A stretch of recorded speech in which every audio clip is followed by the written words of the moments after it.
Pai Márcio, como foi sua experiência na ayahuasca? Recomenda para os umbandistas? Vamos lá. Pergunta muito bacana e legal. Eu já falei em vídeos que eu já tomei ayahuasca. E eu não tenho nenhum problema em falar verdades da minha vida, coisas que deram certo e principalmente as que deram errado. E a pessoa, uma época, ela pega assim, ela começa a fazer YouTube, parece que a vida dela é imaculada, né? Ela foi uma bênção a vida inteira. Nada de errado aconteceu com ela, ela nunca cometeu erro, né?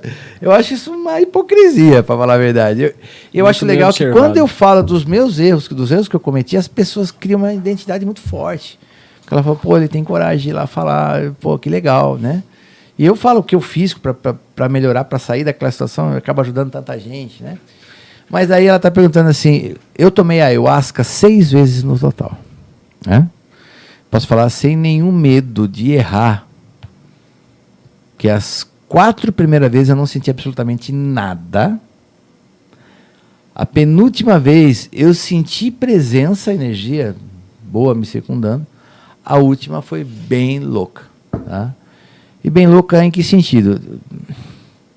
Tem uma história muito maluca que quando eu comecei na Umbanda, eu incorporava, comecei incorporando 2 Exus. Os 2 eram duros. O Exu Tranca-Rua era um Exu duro, mas ele parecia mais civilizado. Exu Capa Preta parecia um Exu sinistro, parecia um Exu capeta, do mal mesmo, sabe? Eu não entendia nada de Umbanda, eu falei, eu não quero distância desse negócio, ele tá louco, né? E trabalhei, aí eu perguntei para o meu mestre espiritual, falei, e aí, o que acontece? Ele falou, você escolhe com que Exu você vai trabalhar, né? E tudo vai se resolver em algum momento da sua vida. E claro que eu escolhi seu Tranca-Rua. Eu trabalhei 16 anos a fio com o Tranca-Rua das Almas, até ele mesmo revelar que Capa Preta retornaria para ele assumir o papel que era o verdadeiro papel dele, não do seu Tranca-Rua.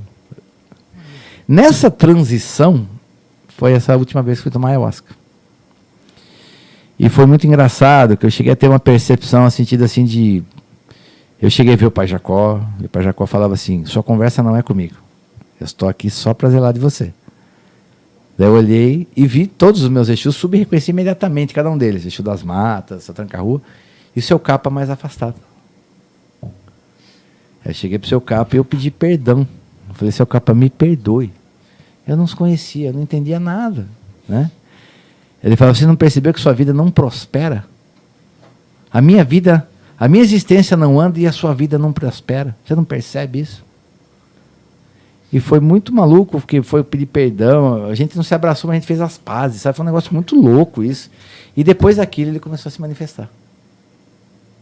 Foi na festa, porque eu tomei ayahuasca acho que no dia 30 de novembro, e daí tinha a festa de Exu, que acho que era dia 15 de dezembro, alguma coisa do tipo. E ele voltou a se manifestar na festa de Exu. Ainda tem uma história que o seu Capa é muito ignorante, né? Todo mundo chegou assim, ele incorporou a pessoa, seu Tranca, tudo bem? Ele tirava a mão da pessoa e falou, tira a mão de mim porque eu não sou seu amigo. Ele decidiu a conversa com ele, até hoje. Hoje, quando ele grita, o terreiro treme, entendeu? Mas eu já estava na Umbanda, já era pai pequeno. Veja bem, não tenho nada para esconder aqui, gente. Tá? Fui muito na época, porque minha namorada queria muito conhecer, e tarará, tá? E eu tive essa experiência. Você fala assim, você recomenda, Pai Márcio? Eu falo que eu acho que você tem que separar um pouco. Eu fui no Santo Daime. Eu acho que tem gente que acha ridícula aquela coisa dos hinos do Santo Daime. Eu acho que é justamente aquilo que canaliza você para uma coisa sagrada. Tá? Quando é ayahuasca, às vezes eu sinto que tem... Eu não tomei, mas já vi, já assisti. Às vezes pode virar bagunça. Não é uma coisa que é natural virar bagunça, tá? Mas às vezes vira. Parece que perde um pouco a conotação do sagrado.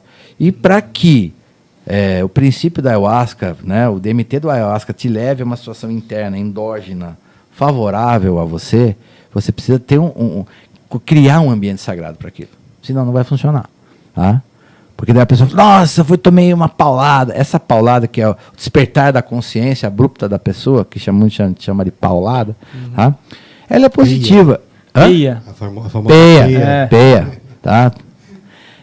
Eu falo assim, isso é uma coisa benéfica e pode ser muito, muito, muito positivo. Tá?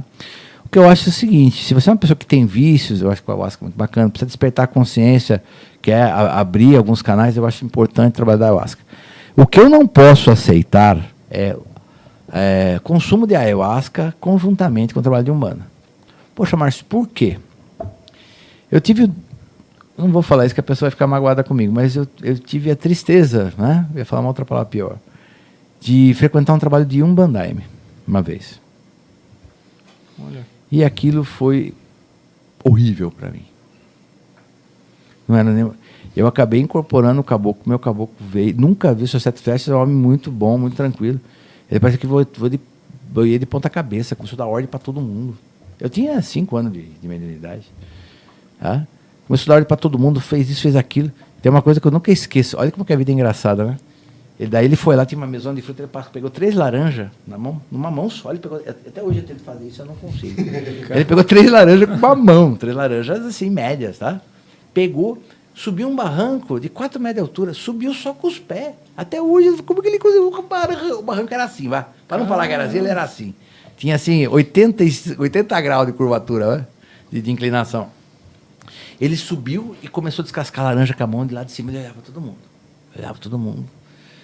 E comeu todas as laranjas, limpou na roupa, assim, a mão, desceu, sem pôr a mão, tá? Desceu numa só. Foi, me limpou, descarregou e foi embora. Foi embora. Isso foi mais ou menos em 2003, não, 2001, 2002. Eu tenho um filho meu, pra você ter uma ideia, como eu falo, eu não tenho preconceito.